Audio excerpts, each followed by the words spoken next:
बच्चों अब सबसे जो इम्पोर्टेंट क्वेश्चन पेपरों में भी आपके आता है 9th और 10th दोनों के बोर्ड एग्जाम में आते हैं, धातु और अधातु में अंतर स्पष्ट कीजिए।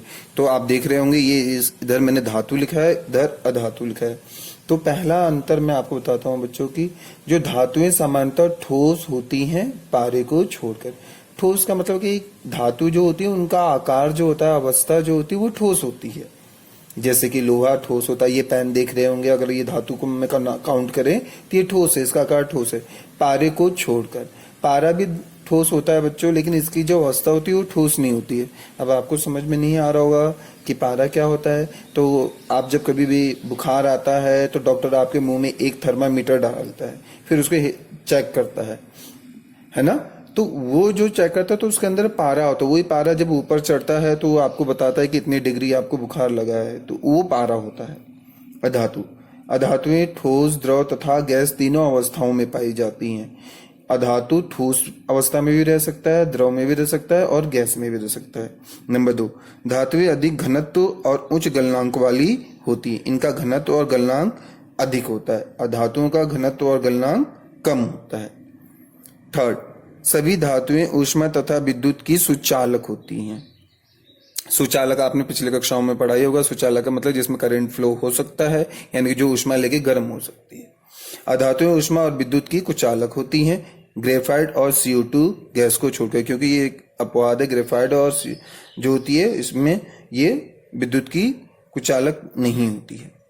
फोर्थ, धातुएं अपारदर्शी होती हैं। धातुओं को जो लोहे की अगर परत होगी तो लोहे की परत से आप आर पार देख नहीं सकते बच्चों। अधातुएं पारदर्शी, अपारदर्शी और अपारदर्शी होती हैं, अर्थात ये तीनों होती हैं। इसमें हम आर पार भी देख सकते हैं, कम थोड़ा थोड़ा भी दिखता है, बिल्कुल भी नहीं दिखता है, वे अधातुओं में आता है। फिफ्थ पॉइंट है, धातुओं में विशेष चमक होती है। जैसे लकड़ी में देखा होगा कि पॉलिश को तो चमक होती नहीं, धातु में एक विशेष प्रकार की चमक होती है, उन चमक को हम धात्विक चमक कहते हैं। अधातुओं में कोई विशेष चमक नहीं होती है, बट ग्रेफाइट आयोडीन को छोड़कर। ग्रेफाइट बार बार आ रहा, आप सोच रहे हैं ग्रेफाइट क्या होता है, तो बच्चों क्या आपने पेंसिल देखी है, लिखते हो ना, काला काला से लिखता है ना, तो जो पेंसिल के अंदर सिक्का होता है काले रंग का, वो ग्रेफाइट का बना होता है।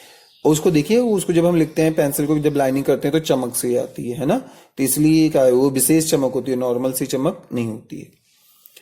6, कुछ धातुएं आपस में मिलकर समांग मिश्रण बनाती हैं, जिसे मिश्र धातु भी कहते हैं। ये भी एक क्वेश्चन बहुत पेपरों में 1 नंबर में आ जाता है, बोर्ड एग्जाम में भी आ जाता है कि मिश्र धातु क्या होता है। तो आप कहोगे कुछ धातुएं ही आपस में एक समांग मिश्रण से, यानी कि एक निश्चित अनुपात से मिलकर मिश्र धातु बनाती हैं।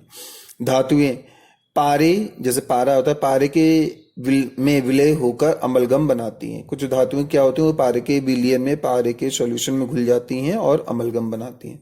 अधातुएं आपस में मिलकर मिश्र धातु तो नहीं बनाती हैं बच्चों, लेकिन ये मिश्र धातु बनाने में कहीं ना कहीं इनका थोड़ा बहुत इस्तेमाल होता है। तो ये था धातु और अधातुओं के बीच में अंतर, आप इसको अच्छे से याद करें, समझे। कोई प्रॉब्लम हो तो क्वेश्चन पूछें।